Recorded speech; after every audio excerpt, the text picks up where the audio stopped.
हीमू कालानी सिंध का भगत सिंह, जिसे इंडिया में इज्जत मिली लेकिन अपनी ही धरती ने भुला दिया। सक्खर जेल से फौजी ट्रक में एक नौजवान की मैयत बरामद होती है, जिसके साथ सुर्ख टोपियां पहने बरतानवी फौज के एहलकार भी हैं। उनके पीछे हजारों की तादाद में वो लोग भी हैं जो शहर और आसपास के इलाकों से सुबह को ही इस जगह जमा होना शुरू हो गए थे।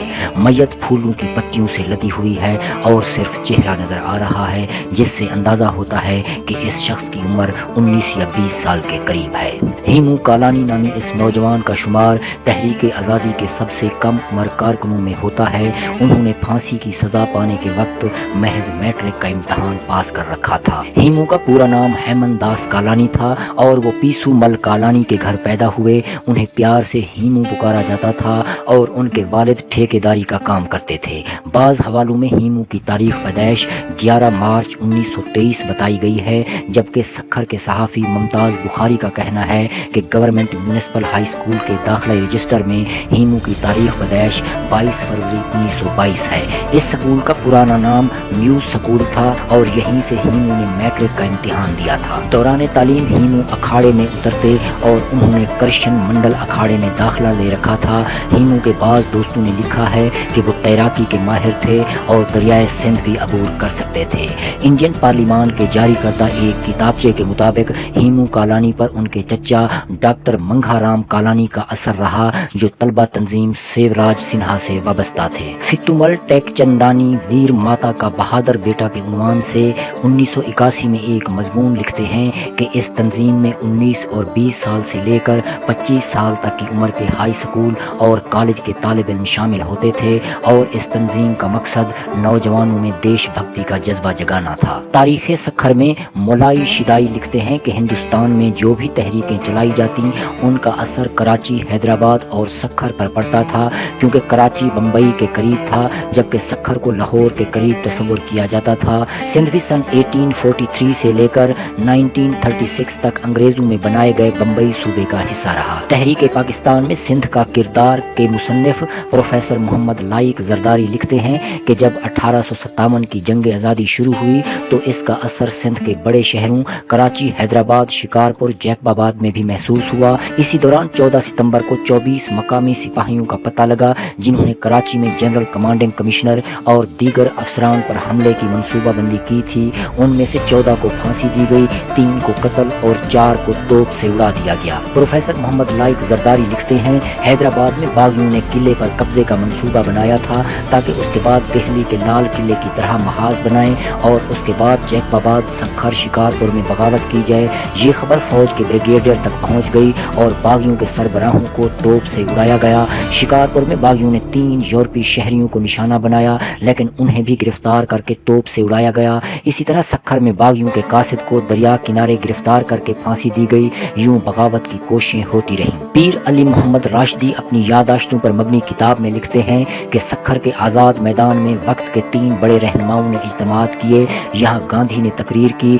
जबकि नाडो के नगमे और नेहरू के नारे बुलंद हुए। यहाँ पर ही कांग्रेस के रजाकारों को लाठियां पड़ी और इसी मैदान में बहे गए खून का कुछ हिस्सा हिंदुस्तान की आज़ादी वाले नक्शे पर लकीरें बनाने में काम आया। 1942 बरसगीर की सियासत में एक अहम साल था जब 18 अगस्त को महात्मा गांधी ने हिंदुस्तान छोड़ दो तहरीक का आगाज किया था। तो उसी सिलसिले में वो कराची आए थे, जहाँ उन्होंने एक जलसा आम से खिताब किया। हीमू कालानी के क्लास फेलो लक्ष्मण दास किसवानी अपनी यादाश्तों में लिखते हैं कि एक रोज पता चला कि गांधी कराची आ रहे हैं। उन्होंने अपने दोस्त हशू संभानी के साथ मिलकर फैसला किया कि वो गांधी से मिलेंगे और दोनों कराची पहुंच गए। यहाँ उनका सामना एक जबरदस्त भीड़ से हुआ, लेकिन उनकी खुशकिस्मती ये थी कि सक्खर का मास्टर रिंगल मल हथ पंखा लिए मुअज़्ज़ज़ मेहमानों को हवा दे रहा था। मैंने उनके पास जाकर कहा, साईं आप थक गए होंगे, मुझे सेवा का मौका दें। मैं पंखा चलाते चलाते महात्मा गांधी के करीब पहुंच गया। ठीक उसी वक्त उनकी तकरीर पूरी हुई थी। मैंने उन्हें कहा कि देश की सेवा का मौका दें, तो उन्होंने पूछा क्या करते हो। मैंने बताया कि तालिब इल्म हूँ, जिस पर उनका कहना था कि अवाम को अंग्रेज सरकार के खिलाफ तैयार करो और आज़ादी का आंदोलन करते रहो। लक्ष्मण दास ने वापस आकर ये बात दोस्तों को बताई, जिसके बाद हशू, हीमू कालानी, हरी लीलानी और टीकम भाटिया समेत हमने फैसला किया कि इनकलाबी कार्रवाइयाँ करेंगे। लक्ष्मण दास एतराफ़ करते हैं कि हीमू और उन्होंने 5 से ज़ायद वारदातें की। उनके मुताबिक पहली वारदात अतवार की रात की तारीकी में सक्खर के कलेक्टर के दफ्तर से बरतानवी झंडा उतार कर उसकी जगह तिरंगा लहराना था। हमारे इस इकदाम पर मकामी तौर पर काफ़ी बहस हुई कि ये इनकलाबी कहाँ से आ गए हैं। हीमू ने ये हकीकत अपने चचा मंघा राम कालानी को बताई, जिसने कहा कि साथियों से मुलाकात कराओ। उसके बाद सक्खर के रेलवे स्टेशन के रास्ते में आने वाली एक पुरानी पुलिस चौकी को बम से उड़ाने का फैसला किया गया। मंघा राम ने हमें बम ला कर दिया। हमने पूछा ये बम कहाँ से मिलते हैं। इस पर मंघा ने कहा कि ये मालूम करने की ज़रूरत नहीं, जब भी ज़रूरत होगी वो ला कर देंगे। लक्ष्मण दास के मुताबिक इस चौकी के अलावा गरीबाबाद पुलिस चौकी, रेलवे पुलिस स्टेशन और बंद रोड पुलिस घाट में धमाके किए गए। कुछ दिनों बाद सब हीमू के चचा मंघा राम के पास जमा हुए और फैसला हुआ कि अदालत में बम रखा जाए। थैले में बम रखकर अदालत ले जाया गया, लेकिन किसी क्लर्क को शक पड़ा और बम को नाकारा बना दिया गया। लक्ष्मण दास लिखते हैं कि 22 अक्टूबर 1942 को हीमू के चचा मंघा राम ने बताया कि अंग्रेज फौज की असलहा से भरी हुई ट्रेन सक्खर स्टेशन से रोहड़ी जाएगी और उनसे कहा कि वो उसको लूटने की कोशिश करें। उस वक्त हम प्रभात टॉकीज में फिल्म देखने गए हुए थे।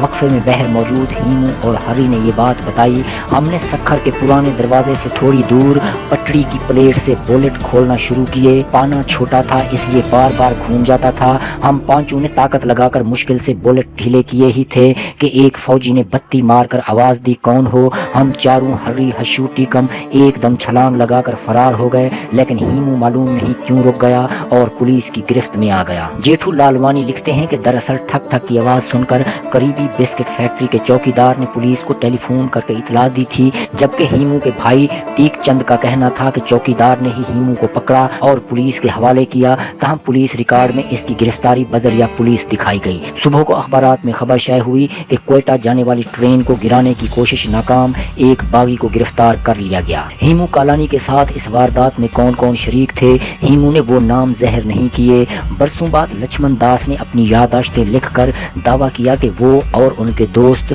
इन वारदातों में हीमू के साथ थे। लक्ष्मण दास लिखते हैं कि रेलवे लाइन 12 फुट ऊंची थी, हमें चोटें आईं। हर्री और टीकम पुराने सक्खर चले गए। मैं और हशू कश्ती पर रोहड़ी आ गए और रात वाली गाड़ी में सवार होकर शिकारपुर पहुंच गए। हम घबराए हुए थे कि हीमू नाम न बता दे। पुलिस ने उस पर तशद्दुद किया, लालच दी, लेकिन उसने नाम नहीं बताए और कहा कि उसने अकेले ये काम किया है। कम्युनिस्ट रहनुमा कामरेड सुभोगिया नचंदानी ने अपनी एक इंटरव्यू में कहा था कि हीमू कालानी के रहनुमा परचू विद्यार्थी थे जो बाद में इंडिया जाकर कम्युनिस्ट पार्टी में शामिल हो गए। नबी बख्श खोसो ने सन 1973 में तहरीर किए गए एक मजमून में लिखा कि पुराने सक्खर में टैंकी के पीछे इनकलाबी सरगर्मियों का मरकज था। हीमू पर चौधारती और उसका कजन ऐशी विद्यार्थी उसके सरकर्दा थे। परचू विद्यार्थी इससे कबल कंबर से लेकर कराची के इलाके क्लिफ्टन तक कई अस्करी कार्रवाइयां कर चुके थे। हीमू कालानी की इस वारदात से कबल सांगड़ में 16 मई 1942 में लाहौर जाने वाली ट्रेन को लूटा जा चुका था और हुर जमात के रूहानी पेशवा पीर सबगतुल्लाह शाह राशिदी की गिरफ्तारी के खिलाफ जमात की जानिब से गोरिल्ला कार्रवाइयां जारी थीं और इसी के पेश नज़र अंग्रेज़ हुकूमत ने 1 जून 1943 को यहाँ मार्शल लॉ का नफाज कर दिया था। हीमू का मुकदमा स्पेशल ट्रिब्यूनल में चलाया गया और आईन पाकिस्तान के मुजिद अब्दुल हफीज पीरजादा के वालिद अब्दुल सत्तार पीरजादा, नंदी राम वाधवानी और साधु राम कालानी समेत 4 वकला ने मुकदमे की पैरवी की। हीमू की बहादुरी और हिम्मत के उन्वान से मजमून में जेठू लालवानी लिखते हैं कि वकला ने हीमू को समझाया कि अदालत में इकरार जुर्म नहीं करना। हीमू को जंजीरों में जकड़कर अदालत में पेश किया गया और उसने कहा कि उसको कोई पछतावा नहीं है। वकला ने अदालत से गुजारिश की कि हीमू नौ उम्र है, उसकी गलती को नज़रअंदाज करके माफ़ किया जाए। ट्रिब्यूनल ने हीमू को 10 साल कैद की सज़ा सुनाई और मुकदमात के कागजात हैदराबाद में वाक़े सिंध हेडक्वार्टर भेज दिए गए, जहाँ martial law administrator major general Richardson ने उसे सजाए मौत में तब्दील कर दिया। प्रोफेसर लाइक जरदारी लिखते हैं कि हैदराबाद सेंट्रल जेल में मख्फी अंदाज में कोर्ट मार्शल लॉ के मुकदमात चलाए जाते थे। बाद में मेजर जनरल रिचर्डसन ने पीर सबगतुल्लाह शाह राशिदी को भी सजाए मौत सुनाई, जिस पर 20 मार्च 1943 को अमल किया गया। कराची के उस वक्त के मेयर जमशेद मेहता, साधु बेलू के महंत स्वामी हरनाम दास, साहोटी एल वासवानी, अब्दुल सत्तार पीरजादा समेत कई मुअज़्ज़िज़ीन ने वायसराय और मार्शल लॉ एडमिनिस्ट्रेटर से रहम की अपीलें की। तहम इन तमाम में हीमू के दस्तखत से कोई भी अपील शामिल नहीं थी। हीमू कालानी के भाई टीक चंद ने एक इंटरव्यू में कहा था कि उनकी वालदा ने भी हीमू से मुलाकात में रहम की अपील पर दस्तखत करने हैं और वाक़ये में मुलव्वस साथियों के नाम बताने की मुतअद्दिद कोशिशें की, लेकिन उसने हर बार इनकार कर दिया। पीर अली मोहम्मद राशिदी अपनी किताब वो दिन वो शेर में लिखते हैं कि रिश्तेदारों ने रहम की कई अपीलें की, लेकिन किसी एक पर भी हीमू ने दस्तखत नहीं किए। मिलिट्री कमांडर ने रहम की दरखास्तों पर फैसले से कबल अपने करिंदे भेजे ताकि हीमू से मुलाकात करके मालूम करें उसको अपने किए पर पछतावा है या नहीं, लेकिन वो अटल रहा और कहा कि अगर बच गया तो दोबारा भी यही करेगा। उसके बाद उसे बिल आखिर फांसी दे दी गई। हीमू कालानी के भाई टीकचंद कालानी ने वो टेलीग्राम संभाल कर रखा था जिसकी 4 सत्रों में हीमू दास की मौत के बारे में आगाह किया गया था। टीकचंद का कहना था कि उन्हें 20 जनवरी को टेलीग्राम मिला कि अगले रोज यानी 21 जनवरी की सुबह हीमू को फांसी दी जाएगी। टीकचंद का कहना था कि आखिरी मुलाकात में हीमू ने रिश्तेदारों से कहा, आप क्यों रो रहे हैं, मुझे आशीर्वाद दो कि जल्द दूसरा जन्म लेकर यह काम मुकम्मल करूं। टीकचंद के मुताबिक हीमू ने सलाखों से बाजू बहर निकालकर उन्हें मले और कहा, मैं एक काम अधूरा छोड़कर जा रहा हूं, तुम ये मुकम्मल करना। फांसी के रोज हीमू से आखिरी ख्वाहिश मालूम की गई तो उन्होंने कहा कि मैं नारे लगाते हुए फांसी के तख्ते पर जाऊंगा और आप सरकारी एहलकार इन नारों का जवाब देंगे। जेठू लालवानी समेत कई लोगों ने लिखा है और हीमू के भाई का भी कहना है कि हीमू ने इनकलाब जिंदाबाद, यूनियन जैक मुर्दाबाद और वंदे मातरम के नारे लगाए और एहलकारों ने उन्हें जवाब दिया। शिकारपुर के रिहायशी आमिर अब्बास सुमरो ने चंद साल कबल इंडिया का सफर किया और हीमू के भाई टीकचंद से मुलाकात की। वो अपने सफरनामे में इस मुलाकात का हवाला देते हुए लिखते हैं कि हीमू की लाश की वसूली के लिए 1000 रुपए जमानत तलब की गई थी जो उनके खानदान के लिए मुमकिन नहीं था। बाद में एक मुअज़्ज़िज़ शख्स ने ये रकम अदा करके लाश वसूल की। जेठू लालवानी के मुताबिक हीमू के वालिदैन से ये तहरीरी तौर पर लिखवाया गया था कि लाश हवालगी के बाद शहर में दंगा फसाद हुआ तो उसकी जिम्मेदारी उन पर होगी। हीमू को फांसी सुबह सवेरे दी गई जबकि लाश शाम 4:30 बजे वालिदैन के हवाले हुई। तालीमी इदारों में तलबा ने बाइकाट किया और हजारों की तादाद में लोग जमा हो गए। शमशान घाट के रास्तों में, घरों की खिड़कियों में लोग उनका आखिरी दीदार करते रहे और हीमू को पुराने सखर में अग्नि संस्कार किया गया। हीमू की मौत के बाद सिंध के शहरों में एहतजाजी इज्तिमात हुए। कराची में स्वामी नारायण मंदिर में सियाह झंडे लहराए गए और साधु बेलू में हीमू कालानी की तस्वीर लगाई गई। जवाहरलाल नेहरू ने 16 जनवरी को आज़ादी के जश्न से खिताब करते हुए कहा था कि मेरा दिमाग सिंध की यात्रा कर रहा है जहां कुछ रोज कबल नौजवान हीमू कालानी को फांसी दी गई है। उसने हाल ही में मैट्रिक पास किया था। मुझे मालूम नहीं है कि उसके गुनाह का कोई बड़ा सबूत मिला या नहीं, लेकिन एक छोटे सबूत पर फौजी अदालत ने उसको फांसी की सजा सुनाई जिससे सदमा हुआ है। हीमू कालानी समेत वो नौजवान जिन्होंने देश की आज़ादी के लिए खून दिया है वो आज़ादी का गवाह रहेगा। सन 1943 में जब नेहरू कराची आए तो वहाँ से खास तौर पर सखर पहुँचे और हीमू की वालदा जेठी बाई से ताज़ियत की।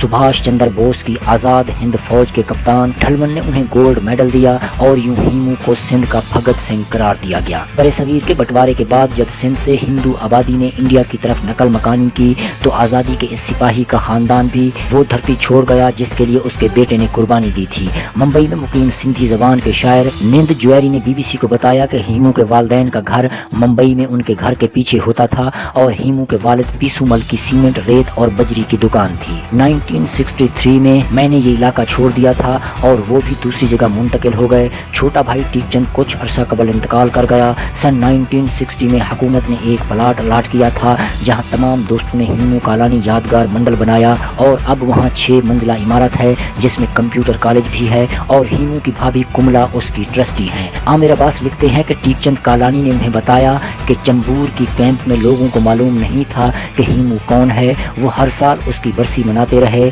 फिर कहीं लोगों को मालूम हुआ और ऐवानों तक बात पहुंची। इंडिया की वजीर आजम इंदिरा गांधी ने 1983 में हीमू कालानी यादगार डाक टिकट भी जारी करवाए और टिकट के अजरा की तकरीब में हीमू की वालदा जेठी बाई के साथ भगत सिंह की वालदा भी मौजूद थीं। अखबारात में ये तस्वीर सिंध माता और पंजाब माता के नाम से शेयर हुई। आमिर अब्बास बताते हैं हीमू के भाई ने उन्हें बताया कि भगत सिंह की वालदा ने जेठी भाई से कहा, मेरा बेटा फिर भी बड़ा था लेकिन तुम्हारा बेटा मेरे बेटे से भी अजीम है जिसने अपनी कम उम्र जवानी वतन के लिए कुर्बान की। आमिर अब्बास के मुताबिक किस्सा बयान करते हुए टीकचंद की आंखें नम हो गईं और वो सिसकियां लेने लगे। ये मुलाकात इस वादे पर ख़त्म हुई कि मैं सखर जाकर उनके घर की तस्वीर भेजूंगा। मैंने ये वादा पूरा किया, लेकिन सक्खर की नीर की गली में यह घर बारिशों की वजह से मखदूश हालात में था। इंडिया की पार्लियामान में 21 अगस्त 2003 को हीमू कालानी का 10-12 फुट ऊंचा मुजस्समा अवेज़ा किया गया। इस तकरीब में वज़ीर आज़म अटल बिहारी वाजपेयी, LK एडवाणी, जेठ मलानी और कांग्रेस की सरबराह सोनिया गांधी ने भी शिरकत की थी।